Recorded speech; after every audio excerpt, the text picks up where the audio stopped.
বলছি, সাথে সাথে যে কথাটা আমরা বলতে চাই সেটা হচ্ছে এটা, এখানে পুলিশ প্রশাসন আছেন, এখানে পুলিশ প্রশাসন যিনি এই থানার ওসি আমাদের দীর্ঘ পরিচিত, আমাদের সেই ওসির প্রতি ভরসা আছে।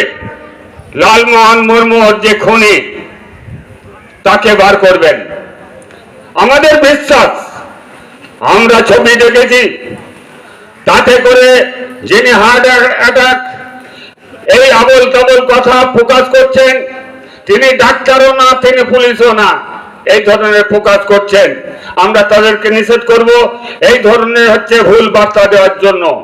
আমরা যতটা জানি আগামীকাল সেই রিপোর্ট আসবে, আর এটাও আমরা 100% নিশ্চিত যে লালমোহন মুর্মু খুন হয়েছে, এই রিপোর্টটাই আসবে, কারণ আমাদের দৃঢ় বিশ্বাস এটা আমাদের আছে।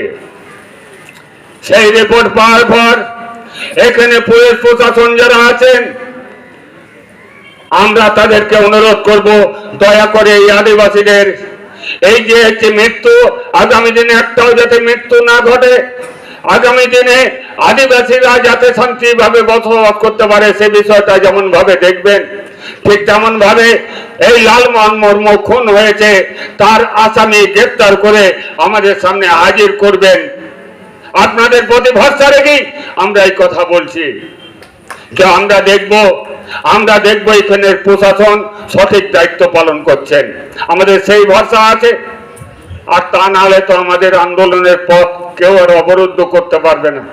আমরা যতক্ষণ গণতান্ত্রিক প্রক্রিয়ার মধ্য দিয়ে বক্তব্য বলার মধ্য দিয়ে আমরা এই কাজগুলো সংগঠিত করতে পারবো, সমাপ্তি করতে পারবো, সেই বিষয়ে নিশ্চিতভাবে আমরা করে যাব।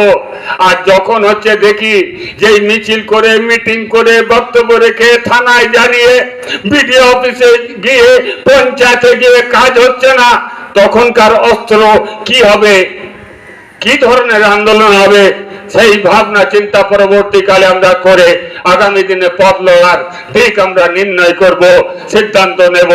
নিশ্চিতভাবেই সেই সিদ্ধান্তের সহমতের ভিত্তিতে সকল সাঁওতাল আদিবাসীরা সমাবেত হবেন, সাড়া দেবেন, এই আশা ভরসা রেখে সকলকে আমার পক্ষ থেকে অভিনন্দন, ধন্যবাদ জানিয়ে আমার কথা এখানেই শেষ করছি।